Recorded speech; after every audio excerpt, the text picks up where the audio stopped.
Hello humans, welcome back. So why mindfulness? Why mindfulness?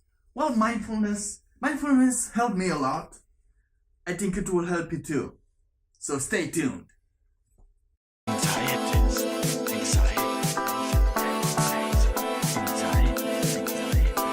Great. Mindfulness. This woo-woo thing that helps people with depression and anxiety. Well, it helps every people, but I know most of you have depression and anxiety, so this is helpful for you.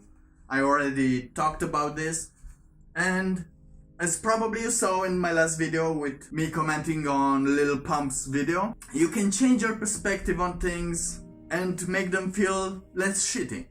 Because sometimes you have no choice but to watch that video. Let's say you're at a friend's house or somewhere and this song comes up. It does not really require you 1 minute from that 2-minute video to try and change the channel. You can just ignore it or try to change its view. And when you change its view, you change things a little. And when you change things a little more, you will get to a different place taking the same road.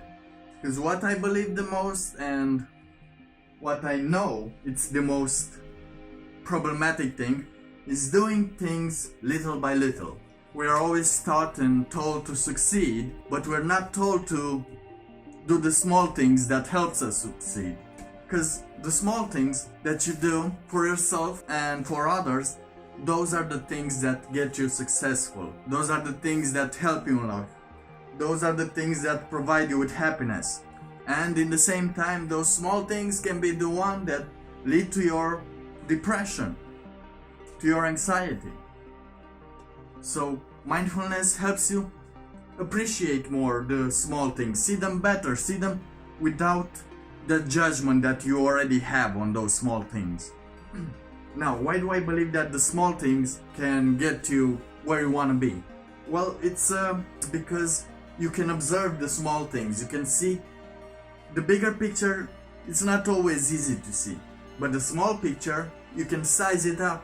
You can measure it. And if you can measure something, you can automatically change its state. An example of that would be in physics when you try to measure tire pressure. Well, for you to be able to measure the pressure, you need to release a little air into the device so it can see your tire pressure, right? Now, once you do that, once you've released that tiny pressure and it went into the device to measure it, now the whole pressure in the tire has changed. Not by much, is insignificant. But think about doing that a lot of times. Like, a lot. You will be able to, just by measuring the tire pressure, you will be able to change the tire pressure. And there's also a thing in quantum mechanics, which I'm not sure if I'm talking out of my ass or not, but there is a thing called the observer effect. That means if you insert an observer, not human, doesn't need to be consciousness or something, if you introduce an observer, the matter will change its state.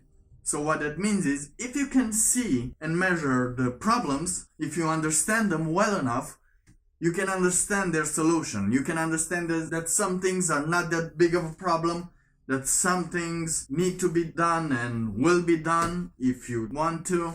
But all in all, measuring your feelings, measuring yourself will help you improve yourself, your mental health and everything. And the way to measure your feelings and to understand them more, you have to observe them. And here comes mindfulness, which helps you observe yourself and your surroundings better. It helps you observe the fact that you are now watching a screen of a man that recorded some information and put it on the World Wide Web for you to see it. And he recorded it on a different screen. And see, that doesn't mean it's a problem. It means that you see it a little different. And the more you see, the more you understand the ramification of things and how things cannot be changed the way they are. That's why the past cannot be changed. You will realize that the past simply cannot be changed. But how you view your past and how it helped you, you can change that if you just see it from a different perspective, right? Okay, you know what? I'm just gonna give you an example, a real life example with my case this weekend of how things could have gotten out of proportion if I wasn't very, let's say, very, how do you call that when you I see you, I'm looking at you. Attention. When you pay attention. Yep. When you pay attention. You see, I just crossed my eyes because I was ashamed a little that I didn't know the word and I felt a little defensive. But that's another thing for another time. The point is, I paid some attention to what I'm feeling because I wanted to post this video on Sunday night, Sunday 12 p.m. at my place, so that meant that I had to film and edit the video, and I have a lot of editing to do because, as you can see, sometimes I make a lot of breaks. So it takes me a couple of hours to do this. But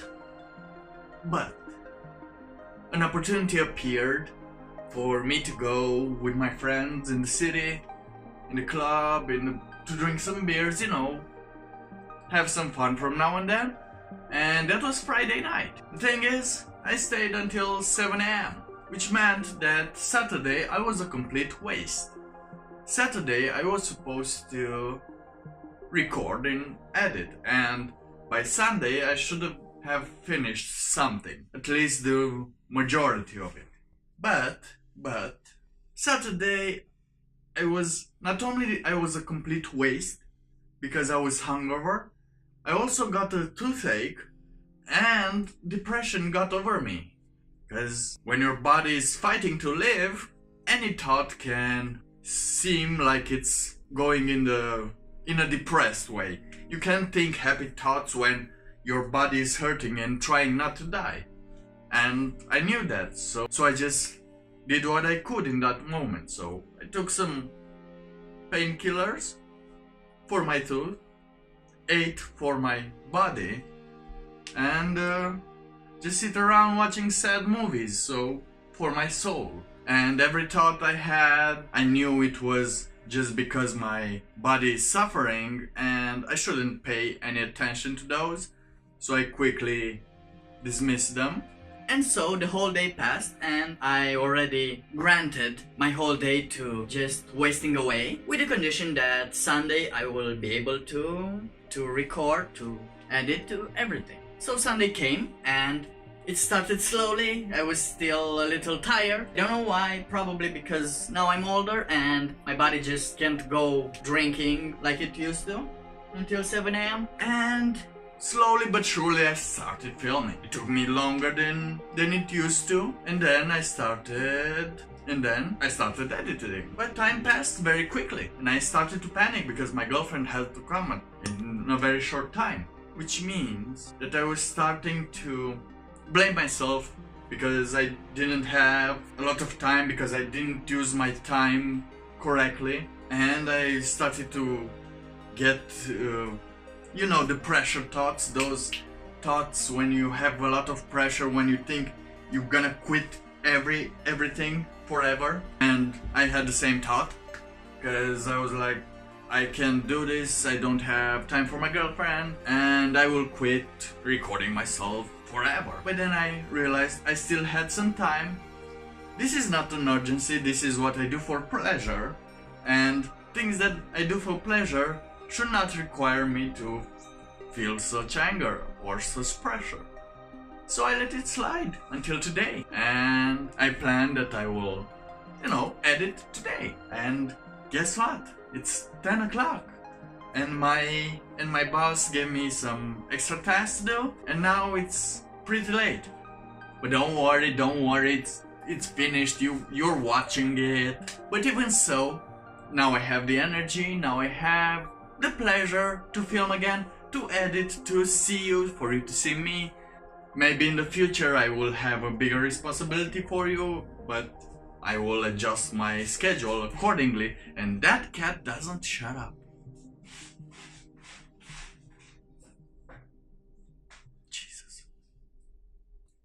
But now that I think about Sunday and the decision I could have taken, I feel a little sad that I got so overwhelmed all of a sudden without realizing that sometimes there is more time than I think. Even if I don't have time now, this doesn't need to end now. In the future, I would probably make a better schedule for you. I will dedicate more time for you guys and girls, and I will be able to do it on schedule every time. For now, it's just me. I'm just at the beginning, as always, as you can see, as you can hear, and that's why I'm late sometimes with this video. But I'm always there. Don't worry. Every time I have that weird thought about quitting, that makes me want to go more, because I know that's what anxiety wants me to do. So I'm doing the complete opposite of it. And we'll see.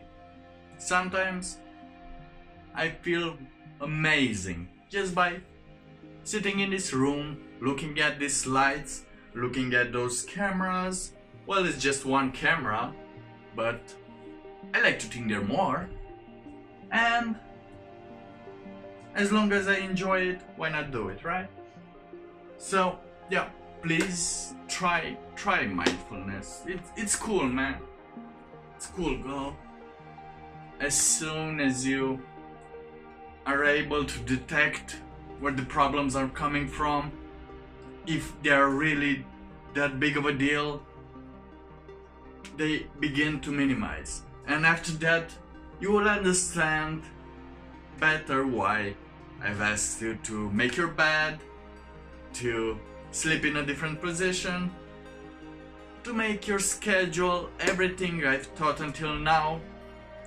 You will realize after learning a little mindfulness. Okay? Now, thank you very much for watching. You guys are amazing, and I'll see you next week with, you know what, with the commentary on the cat. I'll see you next week with the commentary on the song. That's one of my favorite hobbies to do when I'm somewhere and I see songs that I don't really enjoy at all. It's great. I hope I'll see you soon, okay? Oh, also, do you like this last minute beard trim? Should I cut it off? Like all of it? Should I shave it off?